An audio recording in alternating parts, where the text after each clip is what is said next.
जय श्री कृष्णा। राधे राधे।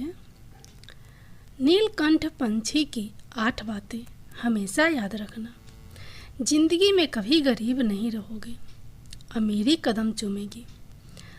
दोस्तों, आज की कहानी बड़ी ही शिक्षाप्रद और ज्ञानवर्धक है।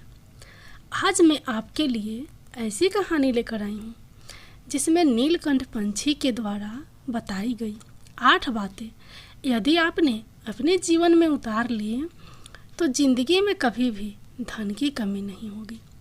आपको कभी गरीबी के दिन नहीं देखने पड़ेंगे। माता लक्ष्मी की हमेशा कृपा आप पर बनी रहेगी। कभी भी जीवन में अभाव में जीवन नहीं गुजरेगा। हमेशा माला माल रहोगे। इसलिए मेरा आप सभी से निवेदन है कि इस कहानी को पूरा सुनना और वीडियो के अंत तक हमारे साथ बने रहना। दोस्तों, समुद्र के किनारे नीलकंठ पंछी और उसकी पत्नी रहा करते थे। उन दोनों में बड़ा प्रेम था। दोनों एक दूसरे के बिना एक पल भी नहीं रह सकते थे। वह दोनों काफ़ी देर तक एक दूसरे से बातें किया करते थे। हमेशा नीलकंठ पंछी की पत्नी अपने पति नीलकंठ से कुछ ना कुछ प्रश्न पूछा करती थी, क्योंकि उसका मन नई चीज़ों के जानने के लिए हमेशा उत्सुक रहता था।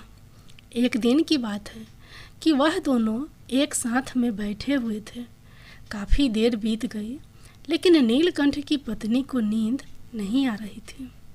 नीलकंठ की पत्नी नीलकंठ से कहने लगी कि आज मेरे मन में बड़ी बेचैनी हो रही है, क्योंकि काफ़ी समय बीत जाने के बाद भी नींद नहीं आ रही है।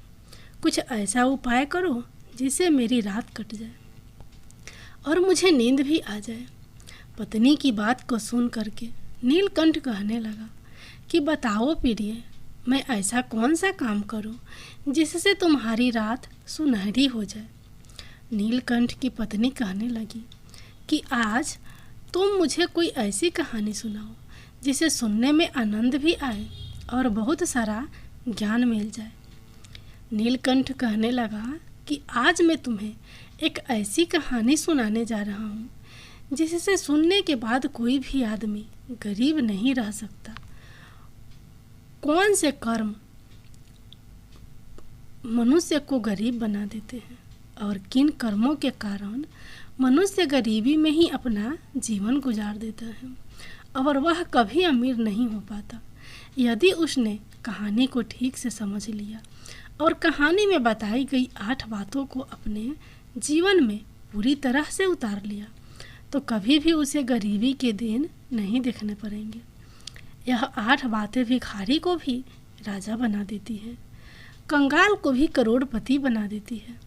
इसलिए इस कहानी को बड़े ध्यान से सुनना, क्योंकि कहानी में बताई गई 8 बातें बहुत ही महत्वपूर्ण हैं। यह किसी भी इंसान के जीवन को बदल देने वाली है।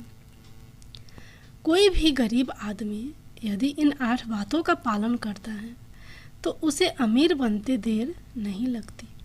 यह कहानी एक भाई और बहन की है। भाई बहन का रिश्ता कैसा होना चाहिए, एक भाई बहन को रिश्ते का निर्वहन कैसे करना चाहिए, बहन का भाई के प्रति और भाई का बहन के प्रति कौन सा कर्तव्य है, कहानी सुनने में बड़ी अच्छी है। इसलिए इस कहानी को पूरा सुनना। नीलकंठ की बात सुन करके नीलकंठ की पत्नी कहने लगी, पिया, तुम कहानी सुनाना शुरू करो, मैं इस कहानी को बड़े ही ध्यान से सुनूंगी। नीलकंठ कहने लगा कि किसी गांव में एक बहुत ही अमीर सेठ रहता था। उस सेठ के घर में किसी भी तरह की कोई कमी नहीं थी। कमी थी तो सिर्फ घर में कोई संतान नहीं थे, लेकिन भगवान ने उसकी वह भी इच्छा पूरी कर दी थी, क्योंकि उसके घर में 2 जुड़वा संतान पैदा हुई, जिसमें से एक लड़की थी और एक लड़का। लड़की का नाम सेठ ने कमला रखा और लड़के का नाम कमल रखा। समय के साथ दोनों लड़की और लड़के बड़े होने लगे। सेठ ने अपने बच्चों के पालन पोषण में किसी भी कोई तरह की कमी नहीं रखी थी। जब बच्चे बड़े होने लगे तो सेठ को उनके विवाह की चिंता सताने लगी। एक दिन सेठ किसी व्यापार के सिलसिले में कहीं बाहर गया हुआ था। वहाँ अपने से भी बड़े सेठ को देख करके सेठ को अपनी बेटी के लिए यह घर बड़ा ही उपयुक्त लगा और सेठ अपनी बेटी कमला का विवाह इसी संपन्न घराने में अपने से भी बड़े सेठ के घर में कर दिया। सेठ की बेटी के घर में किसी तरह की कोई कमी नहीं थी। बड़ी बड़ी आलीशान बिल्डिंग, बड़ी बड़ी फैक्ट्रियाँ, तमाम नौकर चाकर, गाड़ी घोड़ा, सब तरह की सुख सुविधाएं मौजूद थे। सेठ बहुत खुश था अपनी बेटी को ऐसे घर में रिश्ता करके। नीलकंठ कहने लगा कि कुछ दिन तक तो सब कुछ ठीक चलता रहा, लेकिन अचानक एक दिन सेठ बीमार हो गया। सेठ के बेटे कमल ने अपने पिता का बहुत इलाज करवाया। बड़े बड़े डॉक्टर के पास इलाज करवाने के बाद भी सेठ की हालत में कोई सुधार नहीं हो रहा था। धीरे धीरे सेठ की सारी संपत्ति बिक चुकी थी। उसकी हवेली, महल, धन दौलत जो भी उसके पास था, सब कुछ उसकी दवाई में लग चुका था। एक दिन सेठ ने अपने बेटे को बुलाया और कहा कि कमल, मुझे लगता है कि अब ज़्यादा दिन तक इस दुनिया में नहीं रह सकता। मेरी इच्छा है कि मेरी मृत्यु से पहले तुम शादी कर लो, क्योंकि मरने से पहले मैं अपने बहू को देखना चाहता हूँ। सेठ की बात को सुन करके कमल बहुत दुखी हो गया और कहने लगा कि पिताजी, जब आप स्वस्थ हो जाएंगे तभी मैं विवाह करूँगा। सेठ ने कहा कि नहीं बेटा, तुम्हें अभी विवाह करना होगा। एक गरीब घर की लड़की को देख करके सेठ के बेटे कमल का विवाह उसी के साथ हो गया। कमल की पत्नी का नाम था सुशीला। सुशीला बहुत बड़ी ही सुशील थी। विवाह के कुछ ही दिन बाद सेठ की मृत्यु हो गई। अब जो कुछ भी धन उसके पास बचा हुआ था वह सब सेठ के अंतिम संस्कार और कर्मकांड में लग चुका था। सेठ का बेटा कमल और सुशीला दोनों पूरी तरह से धनहीन हो चुके थे। उनकी हवेली भी बिक चुकी थी। इसलिए उन दोनों ने गांव के बाहर एक झोपड़ी बना करके रहना शुरू कर दिया, जिनके आगे पीछे कभी नौकर चाकर लगे रहते थे, जिसका एक हुक्म मानने के लिए लोग व्याध्य रहते थे, जिसके घर में कई नौकर लगे रहते थे। आज दूसरों के घर में मजदूरी करके वह अपना और अपनी पत्नी का और अपने बच्चों का पेट पालता था। जब यह बात कमल की बहन कमला को पता चली कि उसका भाई जो है वह बहुत गरीब हो चुका है, कुछ बचा नहीं है, सब कुछ बिक चुका है, अब वह एक झोपड़ी बना करके गांव के बाहर मजदूरी करके अपना और अपनी पत्नी और बच्चों का पेट पाल रहा है, तो उसे अपने भाई से घृणा होने लगी, नफरत हो गई। उसे अपने भाई से वह सोचने लगी कि एक कंगाल भाई कैसे हो सकता है। बेटी की शादी बहुत अमीर घर में हुई थी। उसके पास धन की किसी प्रकार की कोई कमी नहीं थी। अनेक नौकर चाकर उसके घर में लगे हुए थे, लेकिन जो उसका भाई था वह गरीब था। उसके दिन गरीबी में कट रहे थे, क्योंकि पिता की बीमारी में उसका सब कुछ धन जा चुका था। वह सब समाप्त हो चुका था। वह गांव के बाहर झोपड़ी बना करके रहता था, लेकिन उसकी जो बहन थी वह बहुत अमीर थी। उसके भाई की हालत इस तरह थी, जिस दिन उसकी मजदूरी लगती और उसे कोई काम मिलता था, उसी दिन उसका खर्चा चलता था। वह दिन भर दूसरों के खेतों में काम करता और अपने घर का खर्चा पूरा करने के लिए कभी कभी उसे अलग से भी मजदूरी करनी पड़ती थी। उसके पास कोई धन संपत्ति तो थी नहीं। वह प्रतिदिन कमाता और अपने परिवार का पालन पोषण करता था। जिस दिन कमाई होती उसी दिन उसके घर में चूल्हा जलता था, और जिस दिन उसे काम नहीं मिलता था उस दिन उसके घर में चूल्हा भी नहीं जलता था। उसकी पत्नी जो थी वह भगवान शंकर जी की परम भक्त थी। बहुत ही नियम, कर्म और धर्म को रखने वाली उसकी पत्नी थी। जिस तरह से उसका नाम था सुशीला, उसी तरह से उसके कर्म थे। कैसी भी स्थिति हो, किसी भी तरह की परिस्थिति हो, लेकिन वह भगवान शंकर की पूजा करना नहीं भूलती थी। वह भगवान शंकर के प्रतिदिन मंदिर को जाती और पहले मंदिर में पहुंच करके वहाँ की साफ सफाई करती और भगवान की पूजा करती थी। भगवान भोलेनाथ में उसे इतना ज़्यादा विश्वास था कि उसे अपनी गरीबी से कभी कोई शिकायत नहीं थी, और भगवान की पूजा पाठ करने में कभी वह कोई कमी नहीं रखती थी। इसलिए जो उसके घर में जो उसकी संतानें थी वह गरीब तो ज़रूर थी, लेकिन उसके घर में उनके बच्चों में संस्कार भरा हुआ था। थोड़े में ही गुजारा करके वह जो सुशीला थी अपने पति कमल के साथ बहुत खुश रहती थी। दूसरी तरफ जो उसके पति की बहन थी जिसका नाम था कमला, अपने अमीर होने के कारण उसे बहुत बड़ा घमंड था। वह जानती थी कि हमारे पास धन है। भाई की गरीबी के कारण उसके साथ रिश्ता जो रखती थी उसमें भी उसे शर्मिंदा महसूस होती थी। कमला को लगता था कि मेरा भाई मेरे बराबर नहीं है। वह अपने भाई कमल और उसके परिवार से मिलना भी पसंद नहीं करती थी। एक बार की बात है कि बहन के घर में शादी थी और शादी में उसने अपने सभी रिश्तेदारों को आमंत्रित किया, लेकिन अपने भाई कमल को उसकी गरीबी के कारण उसको निमंत्रण नहीं दिया था। कहते हैं जो गरीब होता है उसका कोई रिश्तेदार नहीं होता है, जो अमीर होता है उसके अनेक रिश्तेदार होते हैं। यही हालत उस कमल की भी थी।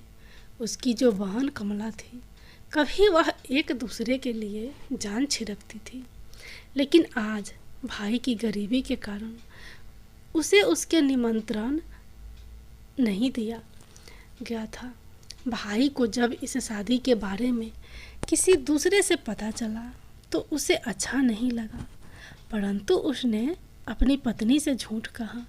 उसने कहा कि मेरे बहन की ननद की शादी है, मुझे उसकी शादी में जाना है। तब उसकी जो पत्नी थी सुशीला वह कहने लगी कि तुम्हारी बहन कमला ने बुलावा तो भेजा नहीं है और ना ही कोई चिट्ठी या आमंत्रण कार्ड आया है, हमें निमंत्रित नहीं किया गया है।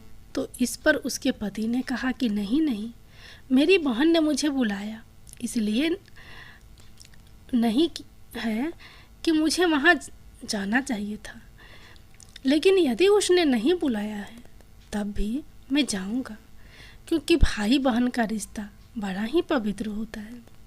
इस तरह से कमल अपनी पत्नी सुशीला से झूठ बोलकर अपनी क्षमता के अनुसार जो भी उससे बन सका वह सब कुछ कपड़े और गिफ्ट लेकर वह अपनी बहन के ससुराल के लिए अपने घर से निकल पड़ा। जब वह अपनी बहन के घर ससुराल में पहुंचा तो उस पर किसी की नज़र नहीं गई, परंतु जो अमीर और घमंडी बहन थी उसने उसे खिड़की से देख लिया। उसको जब देखा कि उसका भाई आया है, लेकिन वह उसे देख करके वहाँ से पीछे हट गई। और कमला सोचने लगी कि मैंने तो भाई को शादी में बुलाया भी नहीं, फिर भी यह आ गया है। उसे अपने भाई कमल को अपने घर देख करके बिल्कुल अच्छा नहीं लगा। वह सोचती थी कि यह फटीचर कंगाल आदमी मेरे घर पर आ गया है, अगर यहाँ किसी ने देख लिया तो मेरी बड़ी बदनामी होगी। तभी उसकी जो देवरानी थी उसके भाई को देख लिया। वह दौड़ी अपने बहन जेठानी के पास गई, कमला के पास गई और कमला से कहने लगी कि दीदी तुम्हारा भाई आया है। तब वह अपनी देवरानी से कहने लगी, कमला द्वार पर मेरे जेठ ससुर बैठे हैं, इसलिए मैं नहीं जा सकती। तुम जाओ और उसको बुला करके हमारे पास ले आओ। मुझे शर्म लगती है। तुम मुझे यह बताओ कि मेरा जो भाई है उसका भेष कैसा है, क्या हुलिया है, उसने कैसे कपड़े पहने हुए हैं और कौन सा सामान लेकर के वह आया है।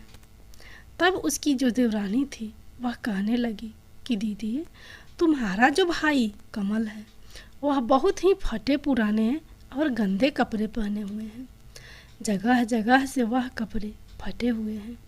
उसके हाथ में एक थैला है, वह इतना मैला है कि उसे देखते ही लगता है कि उसमें पता नहीं कौन सी चीज़ है उसने रखा हुआ है।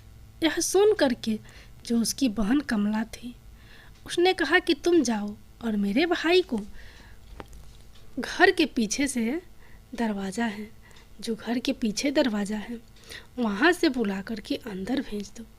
अब उसकी जो देवरानी थी वह गई और उसके भाई को पीछे के दरवाजे से उसके घर में भेज दिया।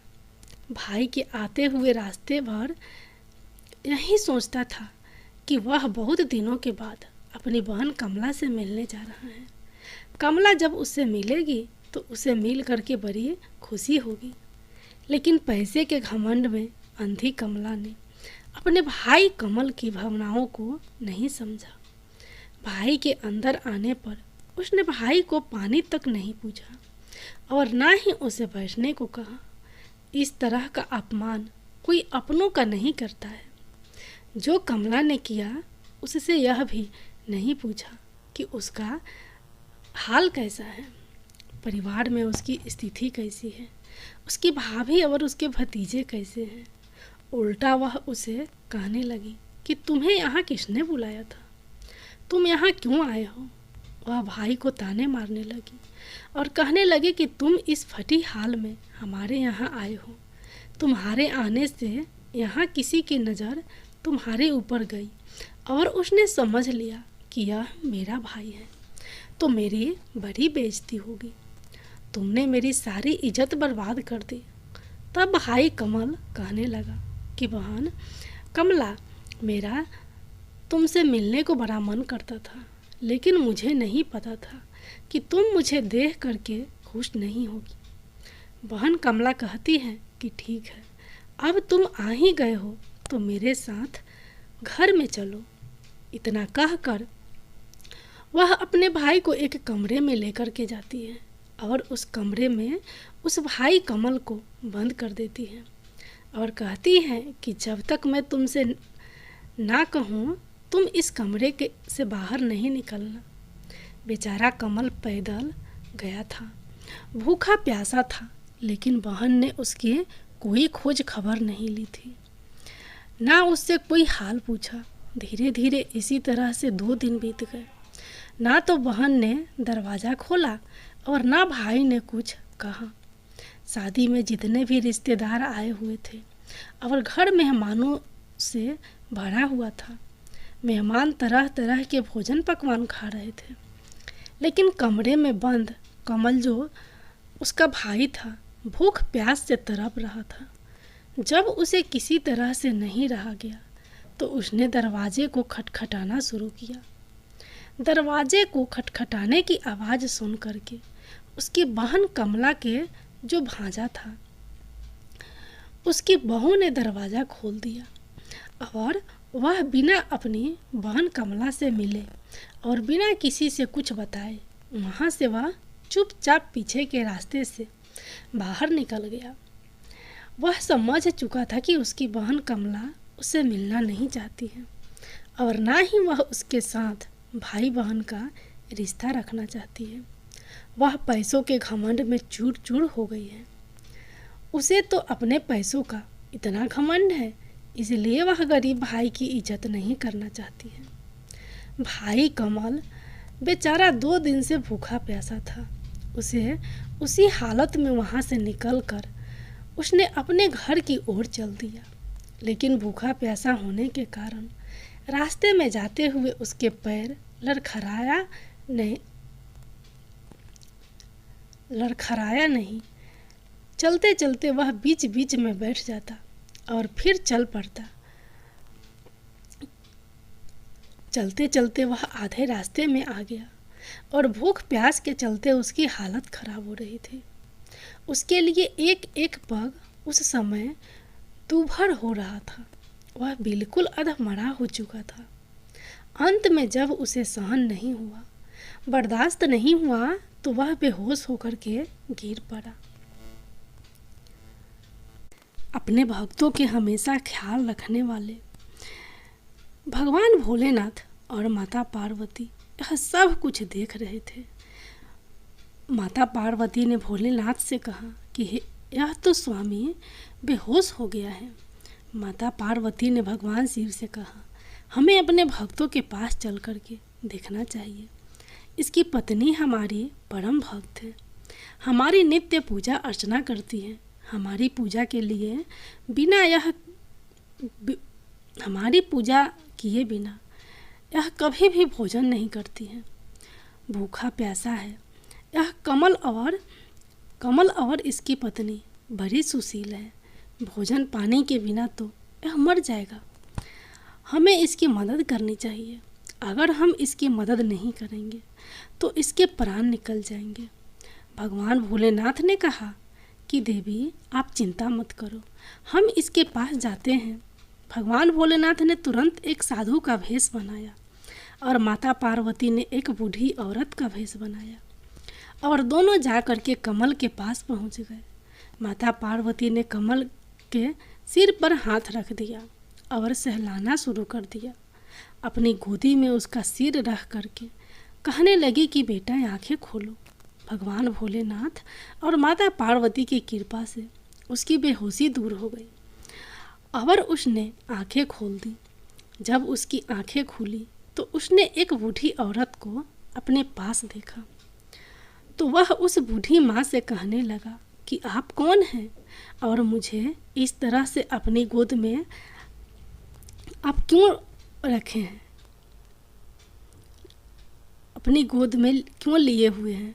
वह बूढ़ी माँ जो माता पार्वती थी कहने लगी कि मैं इसी जंगल में रहती हूँ बेटा, और जब मैंने तुम्हें गिरते हुए देखा तो मैं तुम्हारे पास चली आई तुम्हारी सहायता करने के लिए और कहने लगी कि बताओ तुम्हें कौन सी परेशानी है। बूढ़ी माँ के इतना कहते ही बेचारा कमल फूट फूट करके रोने लगा। वह इतना रोया कि उसकी जो माता पार्वती थी उसकी गोद में जब वह सर रखे हुए था तो उसकी सारी गोद भीग गई। माता पार्वती ने कहा कि बेटा, तुम क्यों रो रहे हो। तब वह कहने लगा कि माता, मैं अपनी बहन कमला के घर बड़े प्यार से मिलने गया था। भाई बहन हम एक साथ रहते थे, लेकिन आज मैं गरीब हूँ, वह अमीर है। मेरी बहन की ननद की शादी थी। उसने मुझे शादी में कोई निमंत्रण पत्र नहीं भेजा, लेकिन मैं भाई होने के नाते हमने वहाँ जाना जरूरी समझा और इसलिए जितना भी मुझसे संभव हो सका वह सब कुछ उपहार और भेंट लेकर के मैं अपनी बहन के घर पहुँच गया। लेकिन मेरी बहन ने मेरे साथ बड़ा दुर्व्यवहार किया। उसने मुझे एक कमरे में बंद कर दिया। मैं किसी को यह बता भी नहीं सकता। इसके बाद उसने सारी अपबीती जो भी उसके साथ घटना घटी थी उस बूढ़ी माँ को सब कुछ कह सुना दिया और इसके बाद वह फूट फूट करके रोने लगा और कहने लगा कि जब मैं घर जाऊंगा तो मेरे जो बीवी बच्चे हैं, मेरी पत्नी सुशीला और जो बच्चे हैं वह मुझसे पूछेंगे कि आप अपनी बहन के घर शादी में गए थे, वहाँ से क्या लेकर के आए हो। तो मैं कौन सा जवाब दूंगा, क्या कहूँगा। मैं अपने बच्चों से यही सोच सोच करके मेरी जान निकली जा रही है।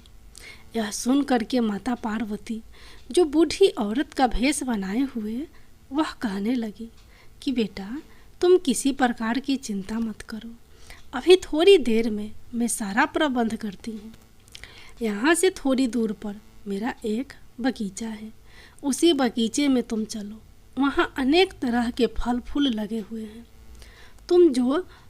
तुम्हें जो पसंद वो सभी फल तोड़ लेना, और जो भी वह सब कुछ ले करके तू अपने थैले में भर कर अपने घर को ले जाओ। बेचारा कमल कहने लगा कि माँ, तुम यह ठीक कहती हो, मैं ऐसा ज़रूर करूँगा। उस बूढ़ी औरत की बात मानकर उसने अपने थैले में जो भी वहाँ फल फ्रूट लगे हुए थे उन सब को तोड़ करके कुछ फल तोड़े, और तरबूज ककड़ी जो वहाँ लगी हुई थी उनको तोड़ करके वह अपने घर की ओर निकल चला। चलते चलते काफ़ी समय बीत गया, क्योंकि रास्ता लंबा था। वह अपने घर पहुँचता है। अपनी बीवी और बच्चे जैसे ही अपने पिता को घर आते हुए देखते हैं, वह दौड़ करके अपने पिता के पास जाते हैं, और उसके बच्चे सोचते हैं कि ज़रूर पिताजी कुछ अच्छी चीज़ें लेकर के आए होंगे। उनका थैला भरा हुआ दिखाई दे रहा था।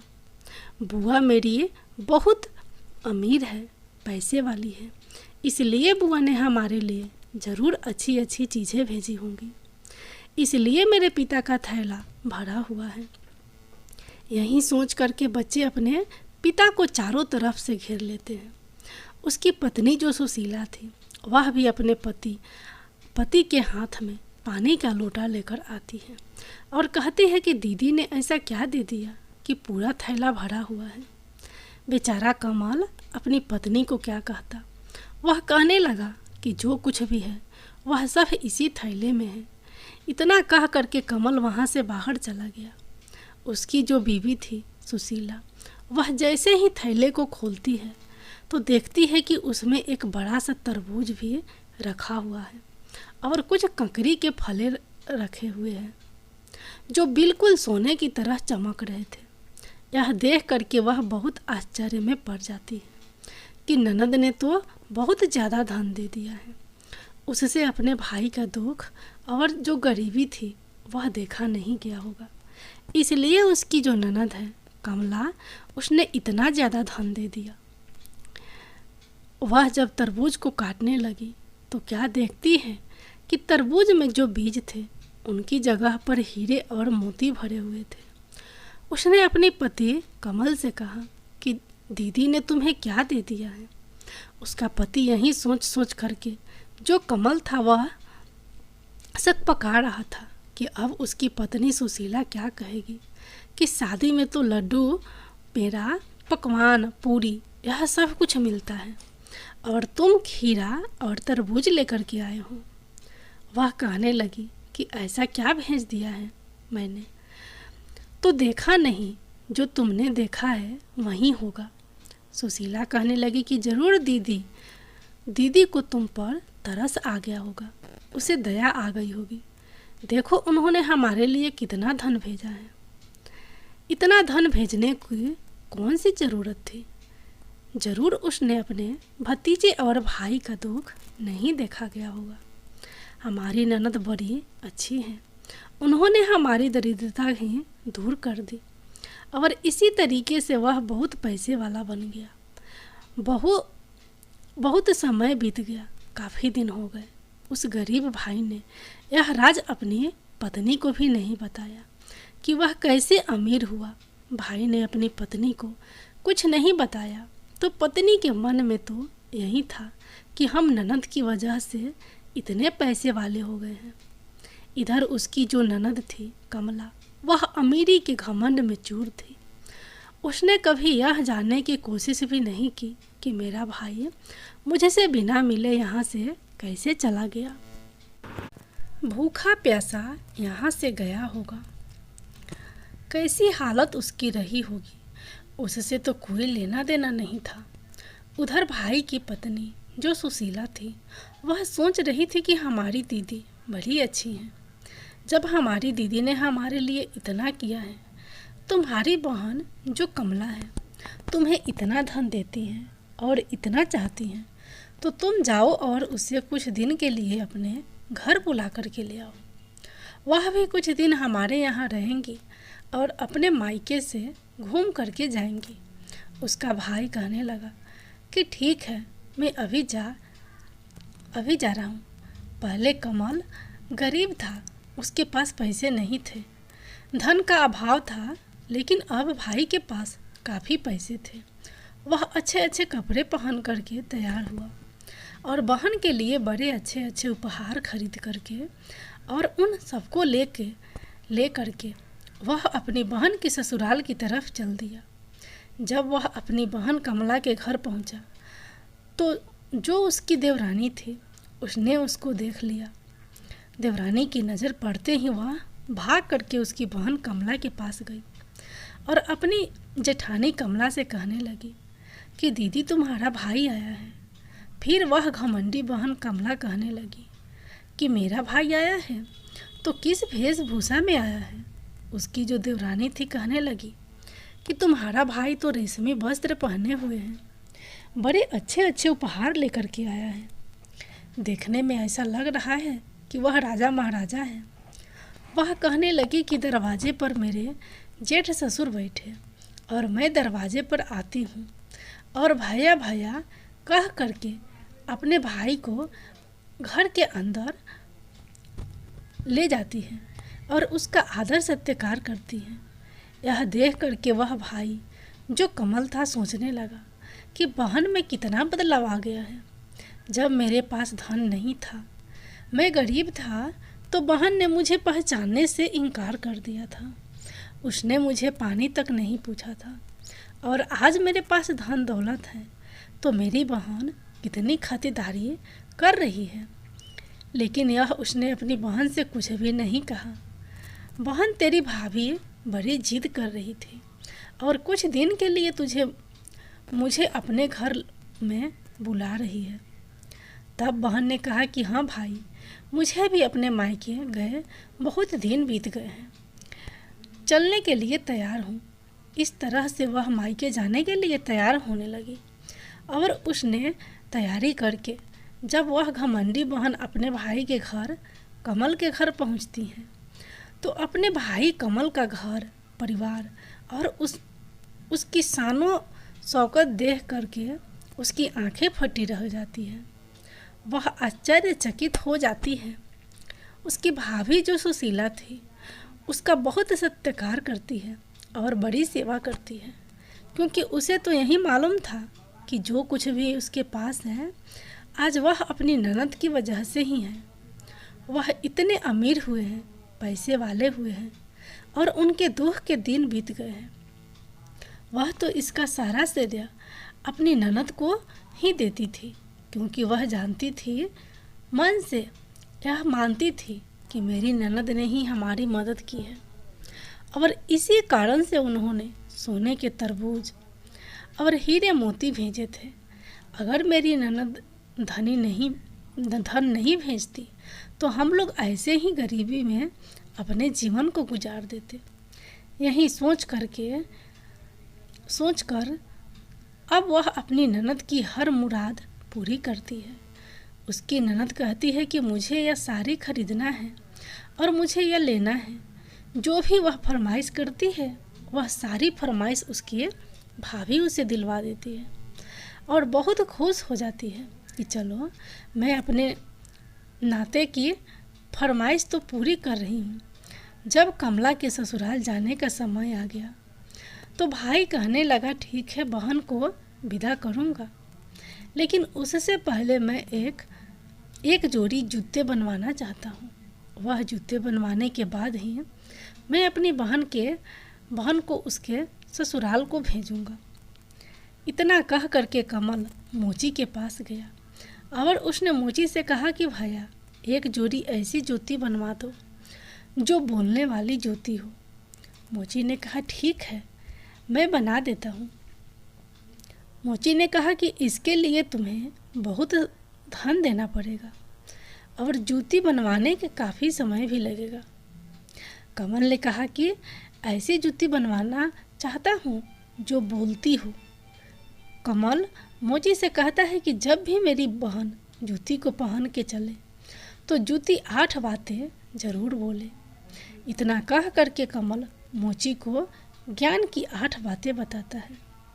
पहली बात, कहता है कि मनुष्य को हमेशा इस बात को ध्यान रखना चाहिए कि निर्धनता का सबसे बड़ा कारण है उसकी अज्ञानता।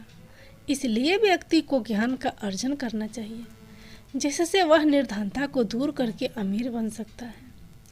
दूसरी बात, जो व्यक्ति समय का इंतजार करता है और बैठा रहता है वह हमेशा गरीब रहता है, क्योंकि बिना कर्म किए किसी का नसीब नहीं बदल सकता। इसलिए यदि अमीर बनना है तो कर्मठ बनो और समय का सदुपयोग करो। तीसरी बात, जो मनुष्य आलस करता है, बार बार आलस करता है, लेकिन फिर भी आलस का त्याग नहीं करता है और समय को दरिद्र और दीन समझता है, वह सदैव गरीब रहता है, कभी भी अमीर नहीं हो सकता। इसलिए अमीर बनना है तो आलस्य का त्याग करो। चौथी बात, इस संसार में गरीबी से बड़ा कोई अभिशाप नहीं है। इसे ज्ञान का अर्जन करके में ही मिटाया जा सकता है और इसे स्वयं आप ही कर सकते हैं। पांचवी बात, गरीबी को दूर करना चाहते हो तो समय को दोष देना बंद करो और मजबूर मत बनो। कर्म करके, कर्मठ बन के गरीबी को दूर करो। छठी बात, कमल ने कही कि जो मनुष्य कभी कर्म नहीं करता, भाग्य के भरोसे बैठा रहता है और अपने नसीब को कोसता है, वह हमेशा गरीब रहता है। सातवीं बात, कमल ने कही कि जो मूर्ख होता है, अज्ञानी होता है, गरीबी सदा उसी को सताती है। जिस तरह से युद्ध में बिना हथियार के विजय नहीं हो सकती, उसी तरह बिना ज्ञान के गरीबी को जीता नहीं जा सकता, उसे मिटाया नहीं जा सकता है। आठवीं बात कमल ने उस मोची को बताई कि पैसों के बाजार में बदल गई तहजीब, धन दौलत से जुड़ रहे रिश्ते हुए गरीब। इस पैसों के बाजार में मनुष्य की तहजीब भी बदल गई है, क्योंकि रिश्ते सिर्फ वही हैं जहाँ पर धन है, और जो गरीब है उसके साथ कोई रिश्ता नहीं रखना चाहता। मोची जब इन 8 बातों को बोलने वाली जूती तुम बनाकर मुझे दोगे और इन जूतियों को पहन करके मेरी बहन जब चलेगी और इन जूतियों की आवाज़ सुनेगी, तब उसे एहसास होगा कि मुझे पैसों के घमंड में आ करके अपने भाई का अपमान नहीं करना चाहिए था। मैंने अपने भाई के साथ गलत किया है। मोची से बता करके कमल अपने घर को आता है और अपनी बहन से कहता है कि बहना, तुम्हें 1-2 दिन और रुकना होगा, इसके बाद तुम यहाँ से चले जाना, जब तुम्हारी जूती बन के तैयार हो जाएंगे। बहन ने कहा, ठीक है भैया, मैं रुक जाती हूँ 2 दिन के लिए। 2 दिन के बाद जब जूती बन कर के आई और उसे देख करके जो बहन थी कमला, वह बड़ी खुश हुई। जूती पर अनेक तरह की कलाकारी की गई थी, अनेक तरह की कढ़ाई की गई थी। उसके कढ़ाई में हीरे और मोती उस जूती पर लगवाए गए थे। यह देख करके उसकी बहन कमला बड़ी प्रसन्नता होती है। वह जूतियाँ वह पहनती है तो उस जूती में से आवाज़ आती है कि गरीब का कोई रिश्ता नहीं होता, गरीब का कोई रिश्तेदार नहीं होता। बहन भाई का रिश्ता भी अमीरी और गरीबी का होता है, और बहन ने तो भूखे भाई को घर से लताड़ दिया। जब भी वह जूती पहन कर जूती में से यही आवाज़ आती है कि गरीबी का कोई रिश्ता नहीं होता, गरीब का कोई रिश्तेदार नहीं होता। उसकी बहन कमला जब उस जूती की आवाज़ सुनती तो अपने किए पर उसे बड़ी शर्मिंदा होती और वह शर्म के मारे पानी पानी हो जाती। इस तरह से जूती तरह तरह की बातें बनाती। जूती की यह बातें उसके भाई की पत्नी ने भी सुन ली। वह अपने पति से कहने लगी कि यह जूती क्या कर रही है, मेरी तो कुछ समझ में नहीं आ रहा है। तब उसका पति कमल सुशीला से कहने लगा, यह तो जूती है, जैसा मोची ने बना दिया वैसा ही यह कह रही है, लेकिन यह क्या कह रही है यह मुझे नहीं पता। सुशीला कहने लगी, बहन का अपने घर के लिए विदा होकर जाने का समय आ गया। जब बहन विदा होकर जाने लगी तो उसको भी महसूस होने लगा कि उसने उसके भाई जो कमल था बड़ी उसके साथ बड़ा दुर्व्यवहार किया है। भाभी ने उसके साथ कितना अच्छा बर्ताव किया, लेकिन जब उसका भाई उसके घर पहुंचा तो उसने बड़ा उसके साथ दुर्व्यवहार किया। अब उसे अपने किए पर बड़ा पश्चाताप हो रहा था। जब बहन कमला विदा होकर के घर चलने लगी तो उसने फिर से वह जूती पहनी। जैसे ही वह चलती, जूती वहीं 8 बात बोलने लगती कि गरीब का कोई रिश्ता नहीं होता, गरीब का कोई रिश्तेदार नहीं होता, अमीरी और गरीबी का सारा रिश्ता होता है। और बहन ने तो भूखे भाई को घर से लताड़ करके वहाँ से भगा दिया। अमीर बहन और गरीब भाई का कोई रिश्ता नहीं होता, कोई रिश्तेदार नहीं होता। इस संसार में केवल धन का रिश्ता है। अब बहन के दिल में भी उसे सुनने के बाद उसे कुछ अच्छा नहीं लगा। इतना अच्छा बर्ताव कर रहे हैं, अब उसके दिल में इस बात को लेकर के बड़ा पश्चाताप था और वह अपनी ससुराल आ गई। उसकी भाभी जो थी अपने पति से कहने लगी कि जरूर कोई बात है जो तुम मुझसे छुपा रहे हो। इतना कह करके सुशीला ने जब कमल से पूछा तो कमल कहने लगा कि मैं तुम्हें कोई बात नहीं छुपा रहा हूँ। वह बोली, नहीं, तुम मुझसे जरूर कुछ छुपा रहे हो। सुशीला जब जिद करने लगी कि उन जूतियों का क्या राज है, तुम मुझे बता दो, तब उसका पति जो कमल था उसने कहा कि हमारे पास कुछ नहीं था, मैं बड़ा गरीब था, मेरे कपड़े फटे पुराने थे। जब मैं अपनी बहन के घर उसकी ननद की शादी में गया तो बहन ने मेरा तिरस्कार किया, मेरा कोई आदर सत्कार नहीं किया। मेरी बहन ने कमला ने मुझे एक गिलास पानी तक नहीं पूछा और मुझे एक कमरे में बंद कर दिया। मैं 2 दिन तक भूखा प्यासा उसी कमरे में पड़ा रहा और उसके बाद मेरी बहन के भांजे की बहू ने जब कमरा खोला तो मैं वहाँ से निकल करके वहाँ से चल दिया।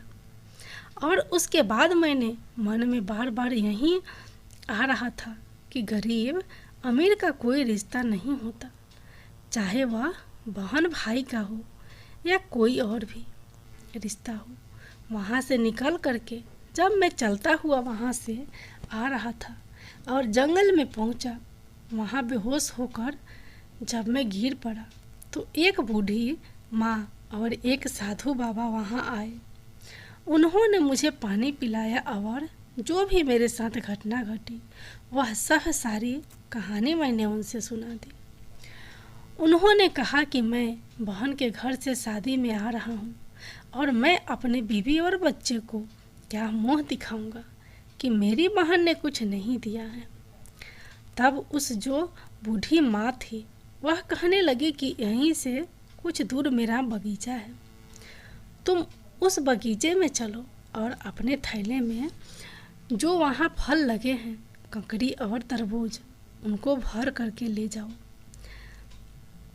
मैं वहीं तरबूज और ककड़ी घर पर लाया और उस बूढ़ी माँ और साधु बाबा के कारण ही हमारी इस तरह की हालत हुई है।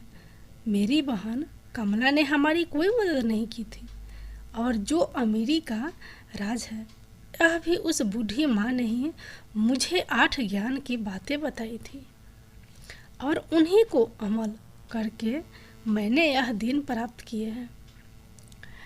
मेरी बहन ने हमारी कोई मदद नहीं की है।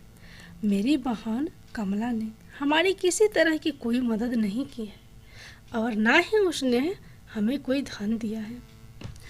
उसकी पत्नी सुशीला कहने लगी, तो आज तक मैं यही सोच रही थी कि मेरी ननद की वजह से हम पैसे वाले हुए हैं। वह बूढ़ी माँ और साधु बाबा जो आपको जंगल में मिले थे वह कोई और नहीं था, वह अवश्य ही भगवान शिव और माता पार्वती थे, जिनकी मैं नित्य पूजा करती हूँ। भगवान शिव और माता पार्वती ने ही हम पर कृपा की है और उन्हीं ने तुमको 8 बातें जो बताई है ज्ञान की, उन्हीं ने पालन करने के बाद ही उन्हीं के पालन करने के बाद ही तुम्हारे गरीबी के दिन दूर हुए हैं और तुम अमीर हो गए।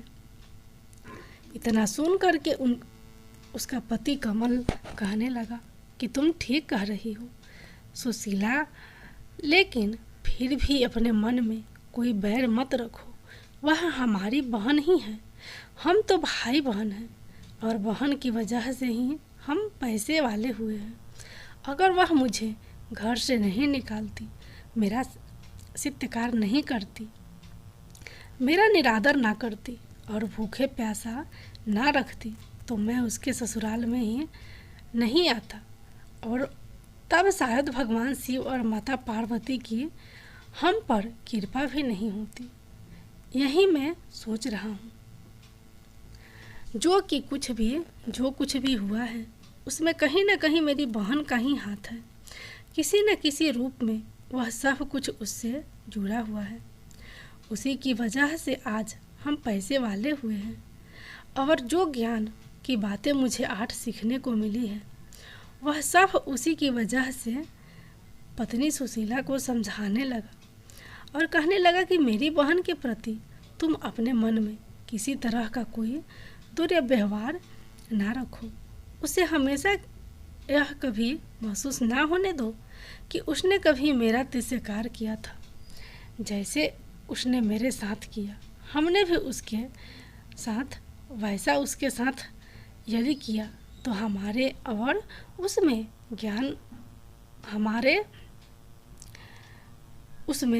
ज्ञान है। पत्नी सुशीला कहने लगी कि आप चिंता ना करें, ऐसा कभी नहीं होगा। भगवान ने हमें इतना धन दिया है और इतनी अच्छी अच्छी बातें जो तुमको पता चली है, इनको सुनने के बाद कोई भी अपनी गरीबी को दूर कर सकता है और दूसरों को भी तुम मदद कर सकते हो। लेकिन हम अपनी गरीबी के दिन भूले नहीं। मुझे याद है, अगर बहन ने ऐसा किया है तो वो उसकी सोच है, हम हमेशा उसका आदर सत्कार करेंगे। वह जब भी हमारे घर में आएंगी, आपने मायके को आएंगी और जो कुछ वह कहेगी, जो कुछ भी मुझसे मांगेगी, हम सदा उसके लिए वही उपहार देंगे। और उस दिन के बाद उन दोनों का भगवान शिव और माता पार्वती के प्रति और विश्वास हो गया और उन दोनों ने भगवान शंकर और भोलेनाथ की मूर्ति के पास जाकर के दंडवत प्रणाम किया और कहने लगा कि हे भोलेनाथ, तुमने मुझ पर बड़ी कृपा की है और जो भी इस कहानी को सुने उस पर भी कृपा करना। दोस्तों, यह कहानी आपको कैसी लगी?